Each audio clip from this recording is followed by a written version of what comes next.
You do not need to please anyone or make anyone happy to be enough. You already are.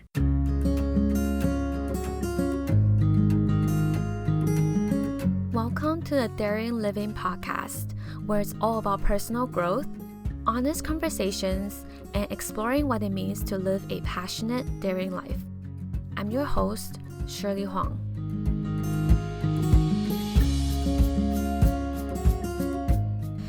Hello everyone! So in this episode, we will be talking about people pleasing.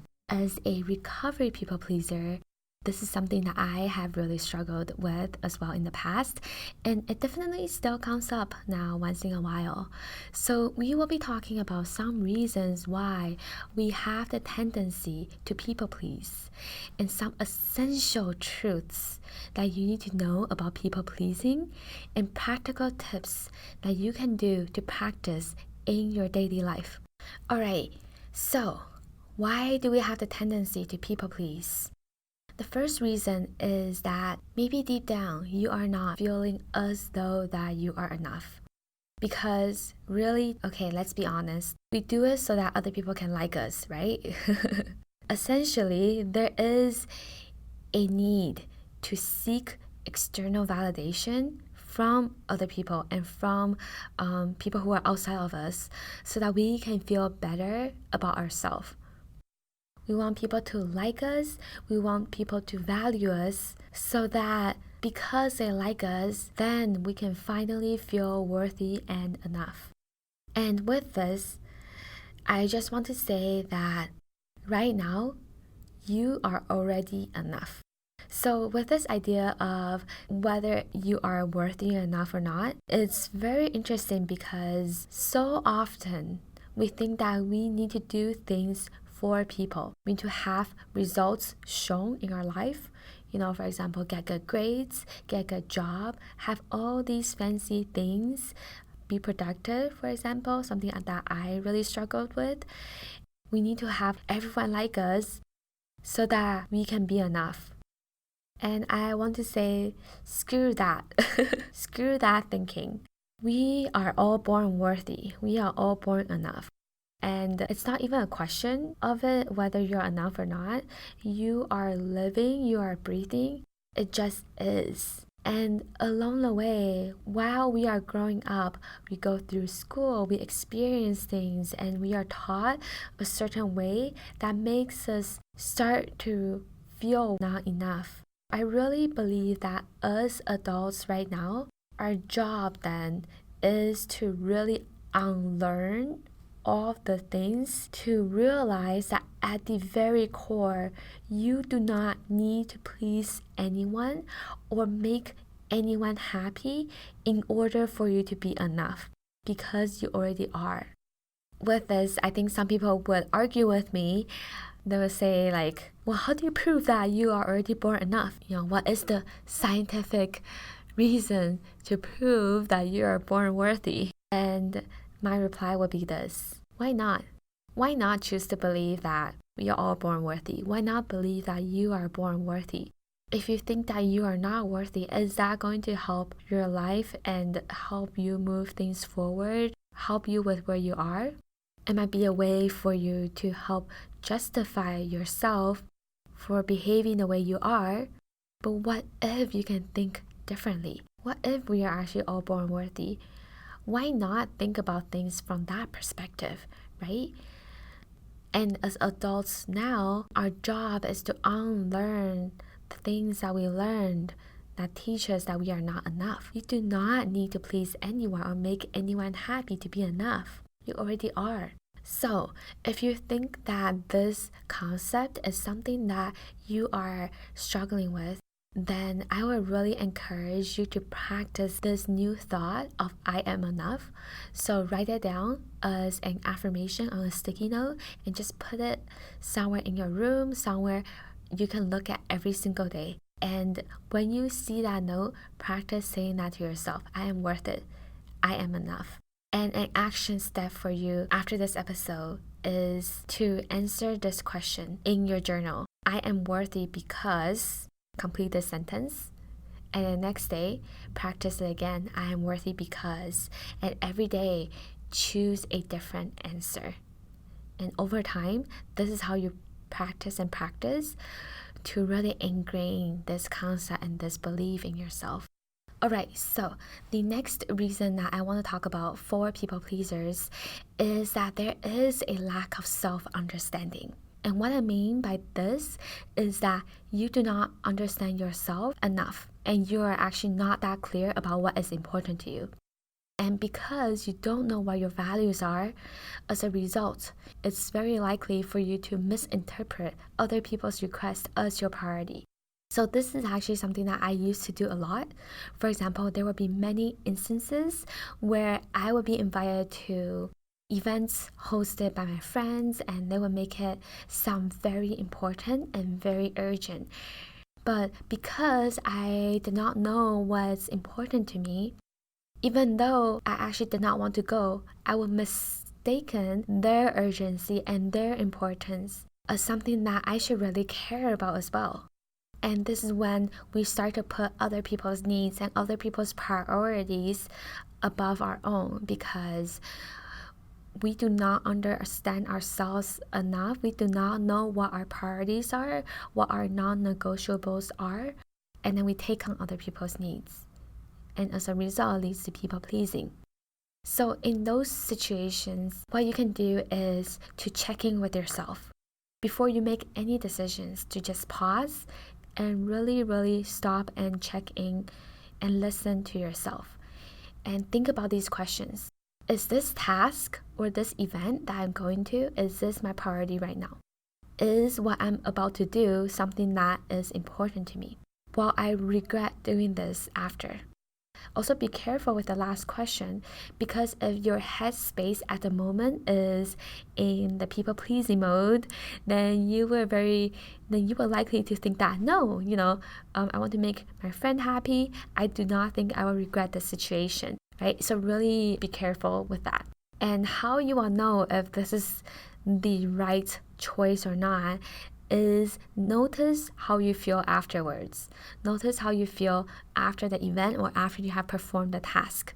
If you feel a little bit tired or you feel energy drained, you did not feel good about doing that, then maybe you can take a note of that. Okay, this type of event, this request is not something that I need to do more in the future. So remember to check in with yourself before you make the decision and also after the decision. Basically, just be a lot more aware with your actions and what you are doing, and slowly over time, you will be more used to only saying yes to the things that you want to do, because you are more aligned with your body. You know more about how it feels like. One other tip that I have is also to create a yes list for yourself. So on this list are items that you will say yes to during your spare time after work or over the weekend. And make sure that you are very specific about it, right? So for example, if you put family events, well, what type of family event is it? Is it a family gathering, or is it only events with your immediate family? So be very specific about things that you will say yes to. If situations or events happen, you got an invite. If it is not on your yes list, forget about it. Okay? You have to follow through. If this is not on your yes list, then it is not what is important to you. So with the yes list, you can also create a list for your work. Get very clear about what your priorities are. Action step after this episode is to list out 2 to 3 things that are your priorities and are your non-negotiables, and stick by them. Follow through. Act from your priorities, and that is how you can live your day with more intention instead of trying to be a people pleaser. Hi friends, Do you need more clarity and guidance in your life? I want to hop on very quickly and share with you my 1-month coaching program, 30-Day Life Reset, which is an intensive one-on-one coaching experience where we work together to clarify your needs, identify your goals, rebuild your relationship with yourself, and guide you to take consistent actions toward the life that you truly want, all within 30 days. This package includes one 90-minute deep dive clarity session, a personalized coaching plan, and 4 60-minute weekly sessions with worksheets, exercises, and reflective action steps in between each session. We are on this journey together. If you are interested, please visit my program page at daringliving.com/coaching. Again, it is daringliving.com/coaching. Thank you for listening. Now, let's get back to the show. The third reason why you are people-pleasing is that you are trying to control other people's thoughts and feelings about you. Newsflash, this is not possible. I have tried, trust me. No matter how hard you try, you really cannot control how people choose to think or feel about you.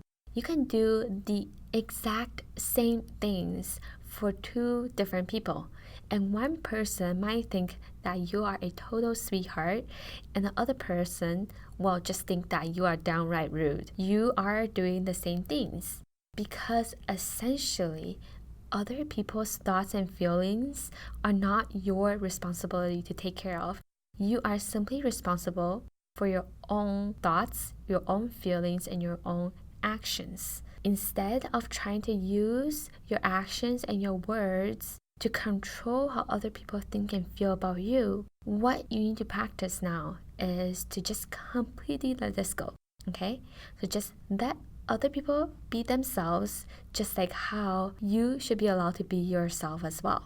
Stop trying to control how other people think and feel and act. Instead, simply show up with your best intention, try your best at the moment, communicate honestly, and really work on yourself to know what is actually important to you, and then hold yourself accountable for that. This is the only way that you can truly be yourself. And this is also something that I really want to talk about too.